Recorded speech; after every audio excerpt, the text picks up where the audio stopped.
Dalam sebuah kota, pastinya terdapat bangunan bersejarah yang telah menyaksikan perjalanan waktu dan menyimpan banyak cerita di setiap dindingnya. Seperti beberapa bangunan yang berada di wilayah Menteng, Jakarta Pusat ini. Ada banyak bangunan-bangunan bersejarah yang masih berdiri kokoh walau fungsi dari gedung tersebut tak lagi sama. Kira-kira bagaimana ya cerita dari bangunan bersejarah di Jakarta ini?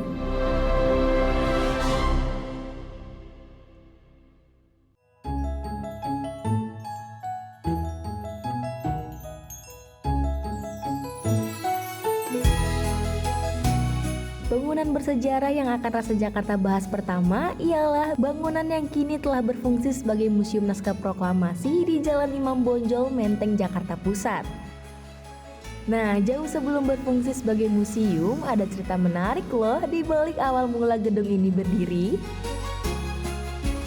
Gedung Museum Perumusan Naskah Proklamasi sendiri ini merupakan bangunan lama yang secara usia itu memang sudah dikategorikan sebagai bangunan cagar budaya. Gitu.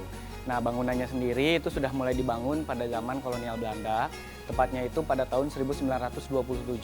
Nah, PT Asuransi Jiwasraya sebagai pemilik dari gedung ini kemudian menyewakan.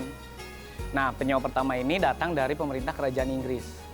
Dari tahun 1931 sampai 1942. Nah, ketika tahun 1942 terjadi perubahan dan setelah itu barulah ada proses penempatan yang dilakukan oleh pemerintah Jepang kepada para perwira-perwira Jepang. Nah, salah satunya itu adalah Laksamana Muda Tadashi Maeda, di mana Laksamana Muda Tadashi Maeda menempati rumah ini diberikan oleh pemerintah Jepang untuk ditempati sebagai rumah dinas sekaligus tempat tinggal beliau selama kurang lebih 3,5 tahun. Nah, pada masa ditempati oleh Maeda itulah terjadi peristiwa perumusan naskah proklamasi tanggal 16 Agustus itu. Dan dimulailah proses nasionalisasi, pengambil alihan aset-aset milik kolonial, termasuk gedung ini. Jadi, gedung ini pertama kali diambil alih oleh pihak pemerintah Indonesia itu diberikan kepada Departemen Keuangan.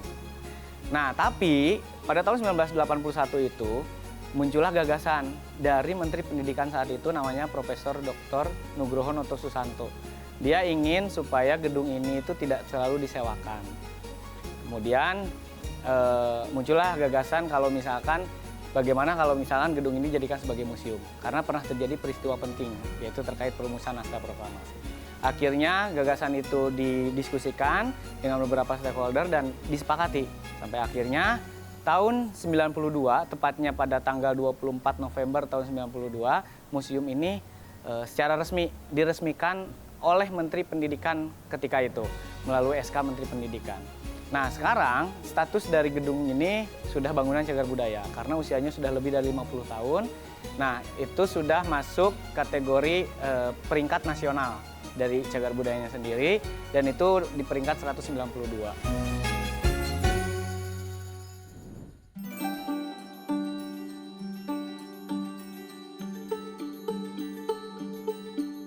Terkait dengan tata pamer museum, sebetulnya kita pasti tentunya menyesuaikan dengan kondisi ketika ditempati oleh Bapak Maeda saat itu.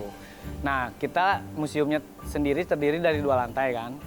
Lantai pertama itu sekarang kita sebut sebagai lantai bersejarah. Di mana lantai bersejarah ini berarti dimaksudkan kalau memang peristiwa perumusan naskah proklamasi itu dari mulai awal kedatangan para tokoh yang disambut oleh Bapak Maeda di ruang tamu, sampai pada kemudian naskah tersebut disahkan di hadapan para hadirin, itu semuanya terjadi di lantai 1. Nah, sementara lantai 2 itu merupakan tempat peristirahatan pada saat itu. Nah, sekarang tata pamer di lantai 1 itu merupakan pameran tetap, di mana pameran tetap ini adalah set pameran yang kita sesuaikan dengan kondisi ketika ditempati Bapak Maeda. Ada 4 ruangan utama. Yang pertama itu ruang tamu, tempat pertemuan pertama kali antara Bapak Maeda dengan ketiga orang tokoh perumus naskah proklamasi. Kemudian ada ruang perumusan, di mana ketiga orang tokoh merumuskan naskah proklamasi. Itu dulunya adalah ruang makan. Kemudian yang ketiga ada ruang pengetikan, dan yang terakhir itu ada ruang pengesahan. Nah, di 4 ruangan inilah merupakan saksi peristiwa perumusan naskah proklamasi. Nah, sementara di lantai 2 kita gunakan ruangan-ruangan yang ada, yang dulunya itu kamar mandi, kemudian ada balkon, ada juga ruang perkantoran, ruang kerja, dan lain sebagainya. Itu kita set menjadi ruang pameran temporer. Gitu. Jadi bisa berubah-ubah tergantung dengan tema ataupun misalkan tergantung dengan kondisi koleksi yang memang tersedia di museum.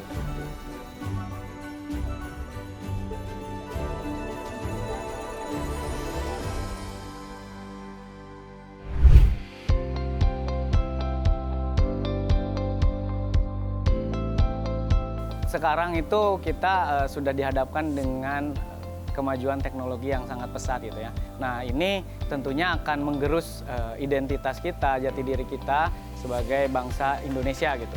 Nah, untuk tetap mempertahankan itu, tentunya kita sebagai generasi muda harus juga bisa mempelajari hal-hal yang berkaitan dengan sejarah. Ini tujuannya adalah untuk tetap menjaga supaya kita memiliki rasa nasionalisme, rasa cinta tanah air, dan juga tidak kehilangan jati diri bangsa itu.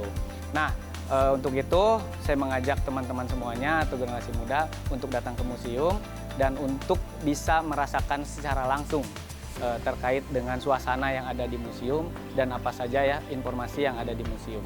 Terutama Museum Perumusan Naskah Proklamasi itu sendiri. Ayo ke museum. Wah, Smile People, di balik gedung yang telah menjadi Museum Perumusan Naskah Proklamasi ini ternyata memiliki cerita yang menarik di baliknya ya. Kira-kira ada gedung bersejarah apa lagi ya di Menteng?